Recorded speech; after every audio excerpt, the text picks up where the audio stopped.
E aí pessoal, tudo bem? Eu sou o professor Antônio Gonzalez, eu sou professor do mini curso Introdução ao Adobe Premiere Básico e estou aqui para dar a nossa terceira aula do curso. Então, um tanto atrasado por algumas demandas que eu tive durante o caminho, mas não vou faltar com compromisso com vocês. Bem, gente, semana passada a gente viu a primeira etapa para abrir o programa. Então, entendemos a lógica da questão do projeto, que eu fiz a analogia do bolo.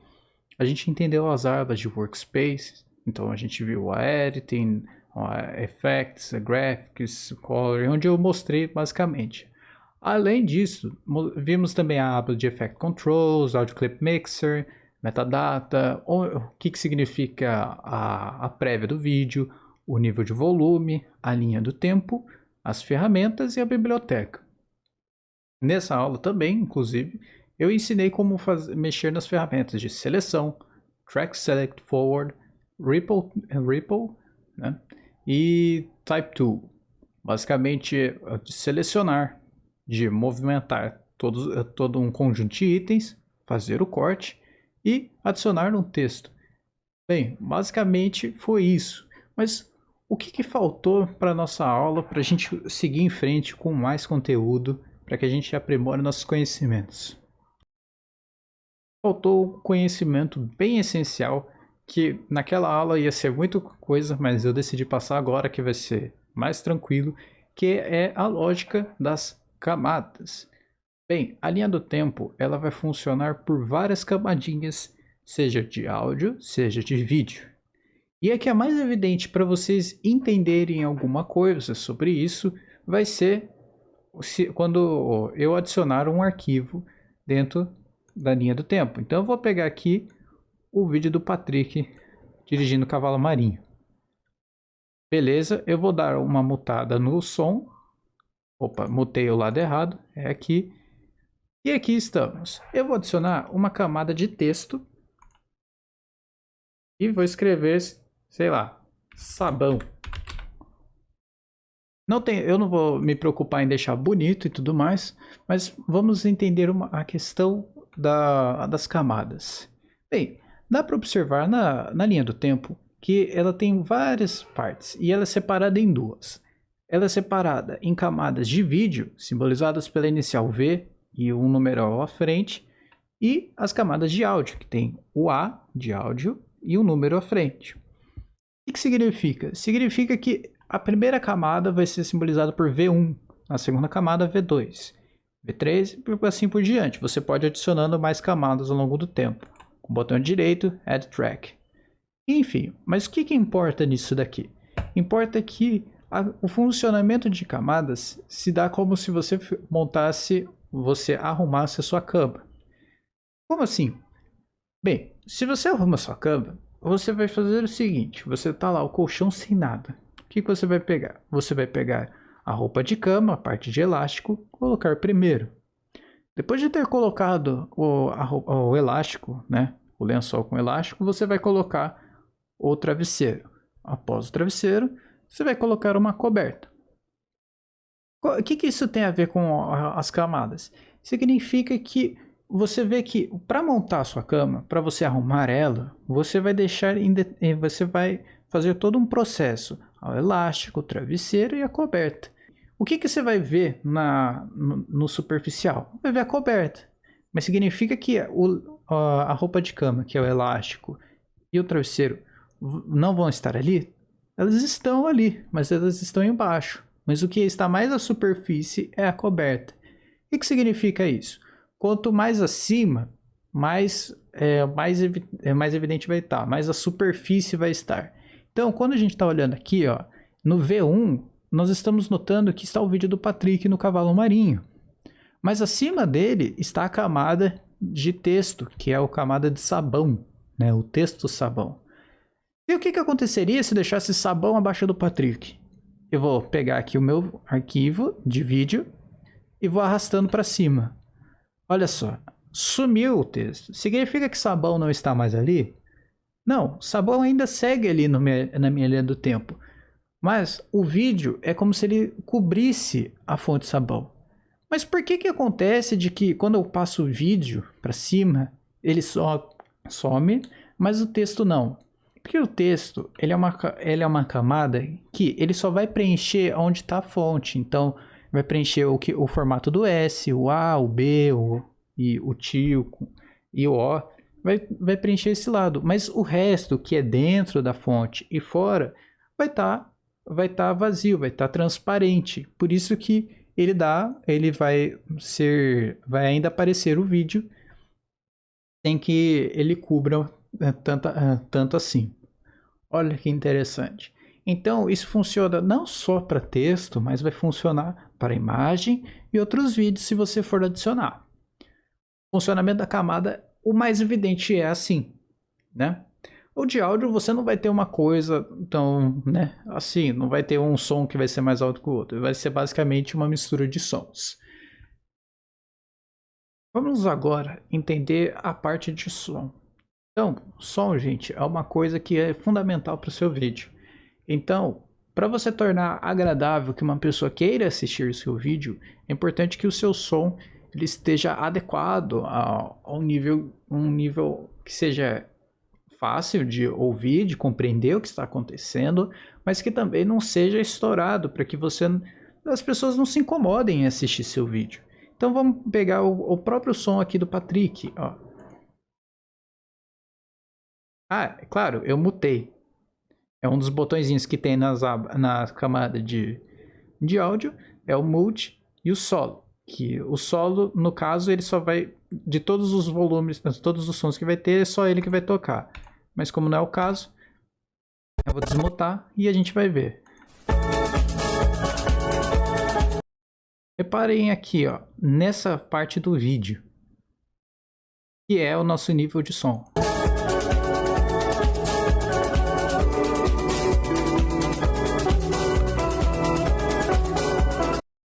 Olha que interessante.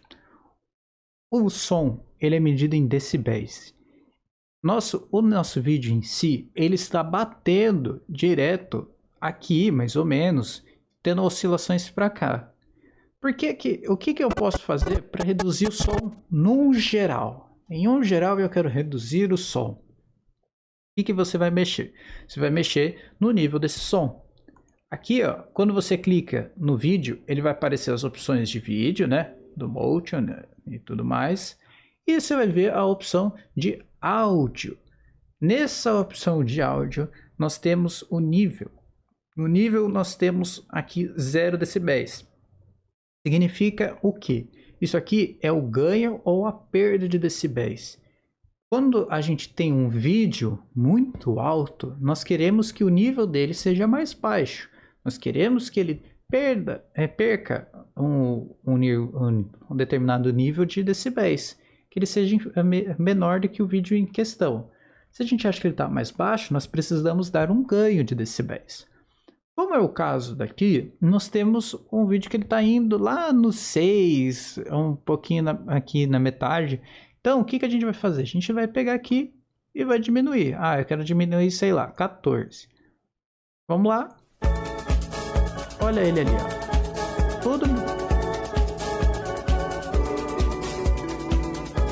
Olha que interessante. Eu mexi aqui, eu dei uma perda de menos 14 decibéis. Ele pegou daqui e deu uma perda de 14 decibéis e foi para cá, mais ou menos.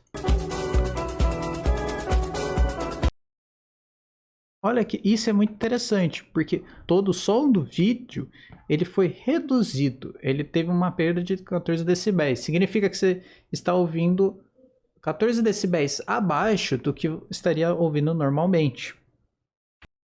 Uma coisa é uma música que ela já está niveladinha, então a gente vai mexer no level que vai dar tudo certo, mas a gente vai no achômetro mesmo. Então, quando ele estiver batendo aqui no menos 6, a gente vai dar uma perda de 6, tá certinho, resolveu o nosso problema.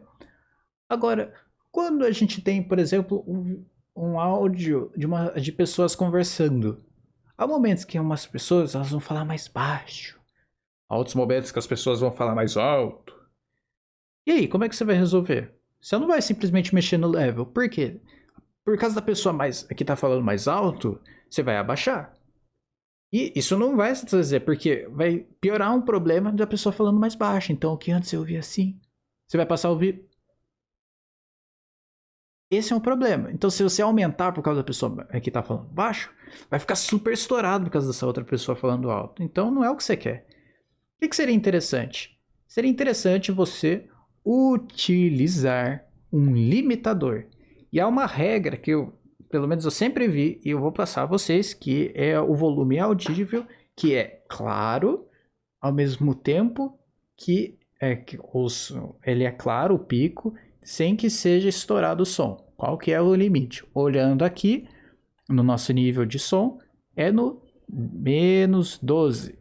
É aqui que é o seu limite, é o som que vai ser audível, ao mesmo tempo que ele não vai ser estourado. Então a gente vai sempre buscar deixar no -12. Para que a gente crie esse limitador, a gente vai aqui na aba do Workspace em Effects e vai pesquisar Hard Limiter. E vai adicionar na nossa camada de áudio. Tá vendo aqui, ó, na nossa parte de áudio, ele apareceu embaixo de volume o Hard Limiter. O que significa? Significa agora que a gente vai poder mexer nos nossos limites aqui. Então, aqui a gente vai mexer. Custom Setup, Edit. Vai abrir essa janelinha. E aqui a gente vai ver amplitude máxima, push de entrada. Esses outros aqui não importa tanto pra gente, que o mais importante vai ser esses dois primeiros. A amplitude máxima é justamente o pico do som, quando ele vai estourar, quando a pessoa que fala alto, onde que vai bater. Então, vamos supor que aqui no caso eu quero que ele tenha uma perda de -10. Deixei aqui na amplitude máxima -10, que ele vai dar uma perda de -10. Então, no nível que seria acima, que vamos supor que ele estava no -6, ele vai abaixar 10 decibéis. Então, ele vai ter um limite ali. Então, aquele pico mais alto, a pessoa que está falando mais alto, ela vai ter uma perda de decibéis de 10. Agora, quando a gente tem uma pessoa falando mais baixo, a gente vai ter que olhar o input boost, que ele vai dar esse ganho. Como não é o caso, é uma música, eu não vou dar um ganho. Mas vamos supor que ela está falando e você repara que o volume dela é em -24. Você vai dar um ganho, por exemplo, de 12, a ponto que você vai ouvir tão bem ela, que quando ela estiver falando, ela vai falar no -24, vai passar para cá, e de forma que você vai ouvir a pessoa alta sem que seja estourado. Você resolveu 70% do seu problema com áudio, né? Só no Hard Limiter. Belezinha, pessoal? Olha, a gente já viu a parte de som agora e a parte de nivelamento e a parte do limitador do som. O que a gente vai mexer agora? Vamos voltar para a nossa aba de Editing. Olha, vamos supor que você não está contente com o fato de que a fonte sabão esteja parada ali e você queira que a fonte ela caia. Como assim cair? Eu quero que ela venha lá de cima e caia. E ela fique nesse ponto. Onde que a gente vai mexer? Como é que a gente vai poder criar essa animação de texto? A gente vai olhar aqui em Graphics, a gente vai olhar na parte de vídeo, em Motion. Ó, a gente vai ter Position. A posição no nosso vídeo, como se fosse um plano onde tem o eixo X e o Y, ele vai estar aqui em 240 por 240. Vamos supor que a gente quer que ele fique aqui no final, mas eu quero que aqui, mais ou menos, é onde ele caia. O que você vai fazer? Você vai apertar aqui nesse cronômetro, Toggle Animation, pip. Olha o que aconteceu, ficou azulzinho e adicionou uma bolinha. O que é essa bolinha? É um keyframe. Esse keyframe vai ser o ponto, basicamente, que vai marcar a posição aqui em questão, 240 por 240. Se eu quero que faça cair, eu preciso que ele surja de um lugar. Então eu preciso que ele venha lá de cima. Então o que eu vou fazer? Eu vou voltar aqui no começo, eu vou fazer um keyframe, ó, adicionei uma bolinha, cliquei aqui para ficar azulzinho e como eu quero que caia, eu vou diminuir os valores, que aí ele vai subindo. Vamos supor, eu quero colocar lá longe, 3.362. Agora, quando eu for dar play, ó, meu texto caiu. Nossa, que interessante, Antônio. E aí, o que faz? Aí você conseguiu fazer uma animação de que do texto cair. Ai, Antônio, eu acabei de perder o keyframe. Onde é que eu vou achar? Vou ter que ficar caçando aqui até ficar azul? Não, tem aqui uma setinha. Go to Previews, Keyframe. Você vai no keyframe onde ele, ao ponto final quando ele cai. E se você quiser ir lá, quando ele está lá no topo, você vai no Previews de novo. Pau. Aí você pode mexer à vontade. Vamos supor que você não gostou de nenhuma das coisas que você fez, da sua animação. Você vem aqui no reloginho de novo, clica nele e ele vai perguntar: você quer deletar todos os keyframes? Você pode colocar OK. E você deletou todos os keyframes. E aí ele vai deixar na posição que é do início, né? Que é a posição lá em cima. Como eu não quero deixar a posição lá em cima, eu vou dar um retorno aqui, que é o Reset Parameter, que ele vai deixar no 240 de novo. Olha que bacana. Isso funcionou para posição. Então você pode fazer efeito de queda, efeito de subida, efeito de vai e volta de algum lado, tudo que você quiser. Você pode mexer só na posição? Não, você pode mexer em tudo que tiver cronômetro. Então você pode mexer na escala, na rotação, no ponto de ancoragem, no anti-flicker. Então vamos supor, na escala, vou aqui clicar em 100. Eu quero que ele comece agora, eu quero que comece, vamos lá. Eu quero que aqui, ele chegue a 100 e aqui, beleza. Adicionei 3 keyframes. Aqui vai deixar em 100. No anterior eu vou deixar em 200. E no anterior eu vou deixar em 0.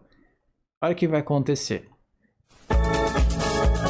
Ele fez um boing. Basicamente ele fez ele ficou maior e depois voltou a um tamanho, o tamanho padrão. Interessante. Eu adicionei aqui 3 keyframes, que é basicamente de escala. Um que é sem nada, a fonte maior, e a fonte que é o que eu quero, que é o tamanho 100, que vai ficar a maior parte do vídeo, o restante. Né? Você pode adicionar quantos keyframes você quiser. Se você quiser ver aonde estão esses pontos, você vai em Effects, e aqui do lado você vai ver os keyframes respectivos ao que você está animando. No caso, a escala vai estar aqui na linha da escala. Olha meus 10 keyframes. Olha que interessante. Pip, pip e pip. Muito bacana, né? Você pode mexer com tudo que tiver o cronômetro. Então você pode mexer, inclusive até na opacidade, que é fazer o momento que ele vai surgir do nada. Então aqui, por exemplo, eu vou fazer que surja, que não tenha nada no começo, mas depois ele vai aparecendo. Ele surgiu, ele foi de transparente para evidente. Então, olha que bacana. Muito interessante, né? Você pode utilizar isso para tudo, para efeitos, para posição, para escala. Outra coisa, você pode mexer não só para texto, mas para imagens também. Como assim imagem? Vou aqui pegar, vou deletar meu texto sabão, eu vou adicionar meu avatar aqui. Tá vendo? Ele é um formato PNG, é uma imagem. Eu consegui adicionar. Eu posso fazer animação? Pode. Tá vendo? Tudo tá aqui da mesma forma.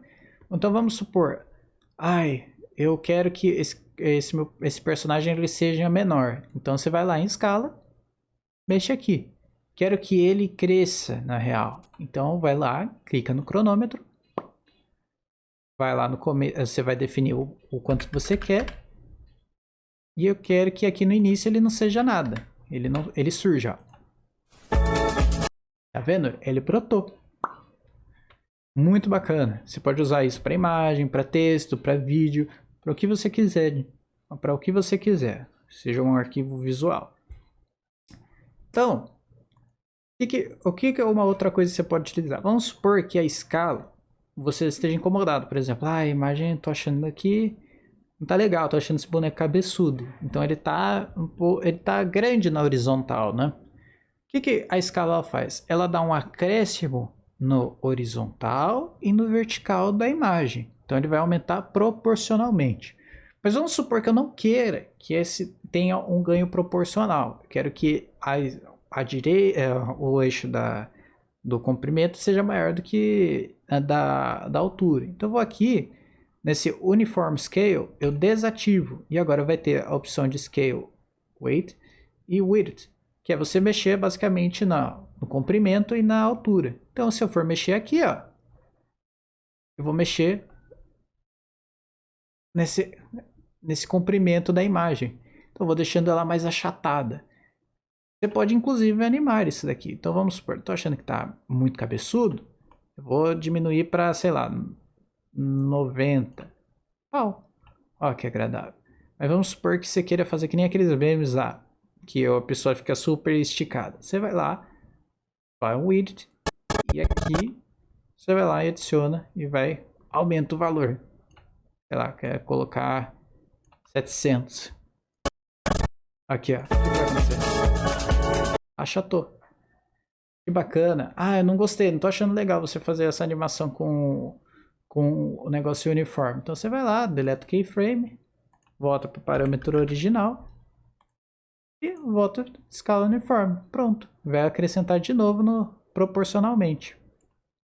Você pode utilizar isso para imagem, para vídeo, para texto. Tudo. O movimento é uma outra coisa que é interessante falar. Se você vai fazer animação de movimento, uma coisa que é importante lembrar. O programa, ele é bacana e tal, mas ele vai fazer o movimento de um ponto a outro pelo caminho mais curto. E qual que é o caminho mais curto entre dois pontos? Uma reta. Não é zigue-zague, não é curvinha, é reta. Então, se você for vai querer animar o seu personagem ali para que ele faça um movimento de curva, você não simplesmente vai botar um ponto aqui, um ponto aqui, um ponto aqui no meio lá em cima, porque ele vai fazer um movimento de V invertido. Para você dar ideia de contorno, você vai ter que ir adicionando keyframes de forma que as retas sejam tão detalhadinhas a ponto de dar uma noção de curva. Então, quanto mais keyframes você for colocando, mais redondinho você vai tendo. Claro que você vai colocando esses pontos e vai ter que ir no olhômetro para ver certinho o que você quer, o movimento que você quer. Bem, sobre o conteúdo de hoje, era isso. Quaisquer dúvidas, me mandem no grupo do WhatsApp. Caso vocês estejam só vendo esse vídeo fora, por favor, podem comentar, fiquem à vontade. Caso contrário, agradeço que você tenha assistido até aqui. Muito obrigado pela sua paciência e até a próxima.